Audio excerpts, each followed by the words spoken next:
अपने सह परिवार से किया और कहीं तो सत्य है तुम करीब बात कर देना तुम करीब जब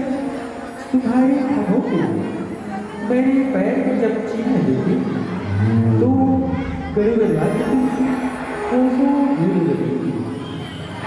अपने सह परिवार से रमना तो प्रस्थान करो वह स्थान सभी नाम बच्चों के लिए बहुत ही अनुकूल जाओ